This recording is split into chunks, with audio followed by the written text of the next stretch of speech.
Hi, this is our dead investor story. Go. Kind of a G classic, but it really, there is a positive end because it's not everything isn't what it seems. But the story is that I happened to be 9 months pregnant, or I guess 8.5 months pregnant at the time, and we had been kind of trying to close this funding round, and we had a phenomenal man who was putting in kind of $2 million at the time, and he was just very busy, so trying to get the final details took months of just back and forth and back and forth. So finally the lawyers said, everybody get in a room. It was a Sunday, it was an 8-hour meeting, and we're going to nail through everything so that we can get it done and wrapped, and then they could paper it And out. we were in the US at this stage. We'd moved and yep. Yeah, we'd already moved over there. So we had a 2-year-old and we were 8.5 months pregnant. Nothing at stake really. It was quite easeful. We'd worked the house already. Yeah, Yep. a lot of pressure. Anyway, we finished the deal. Everyone's having champagne except for me because, as I mentioned, I was pregnant.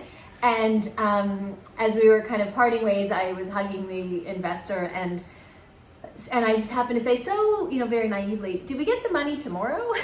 And he was like, oh no, but why? And I said, well, we have a lot of expenses this coming week, including it totaled up to like $275,000 US, so significant amount of expenses.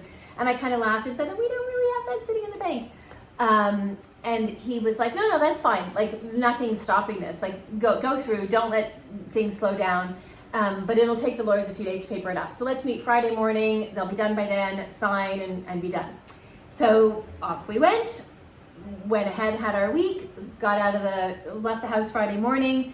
Said goodbye to our 2-year-old. We were on our way to the car when. Yep. And then the phone rang. It was the old Nokia phone too. It was the old flip phone, I think. And we got the lawyer called to say that deal's not going to happen, and we can't tell you why.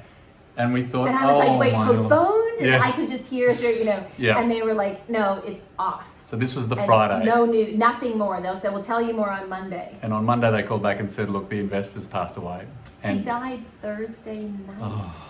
And they hadn't notified all the families, so they couldn't let us know what had happened. So we'd spent 3 or 4 months getting to know this gentleman. So we first had to get I was through gonna say a year, but yeah. get through the shock of losing someone who was going to be a really key part of our ally, business. Yeah. And then we got to we paid some bills to our manufacturer and others, and we don't have. Well, we have bills that we can't pay, Yeah. and we needed to have the money by Friday, this following Friday. So this was now Monday morning. So yeah, an hour probably of human grief, and then jumped into like problem solving mode. We wrote letters to like Richard Branson, who we didn't know. Warren and a bunch, Buffett? Not Warren Buffett at the time. We did a whole bunch of people like who were wealthy, who were having babies around the same time.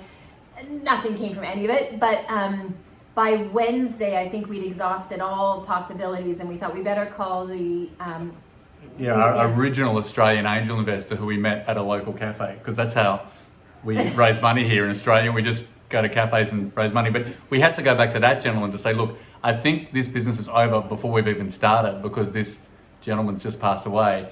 And in a series of 7 emails, because of the time difference, we went from breaking the news to getting additional funding from that true angel investor. It's like, how much do you need? How much do you need, and where do I need to send it?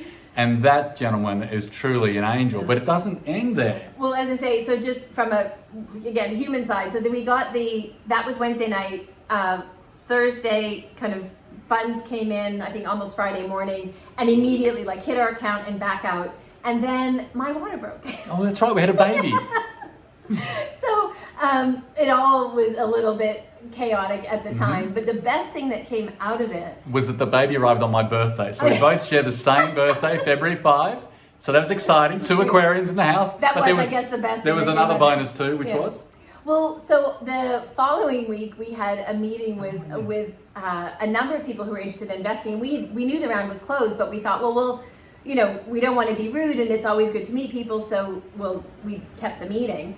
And of course, suddenly the round was not closed. So we had a meeting at Sky's place for dinner, and a number of people were there, and just incredible human beings that ultimately, our lead investor kind of stepped in, and she was a mother of 8, very involved with the NRDC, so environmental to the core, had always thought about diapers, Could not have been a better fit. And here we are, 18 years later, and she is still an incredible with us. part of the business. And Yeah. so the moral of the story, there's lots of morals of that story, but I think the big one is sometimes things are not always as they seem.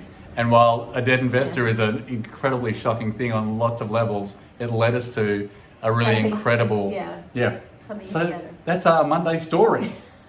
See you back here on Wednesday.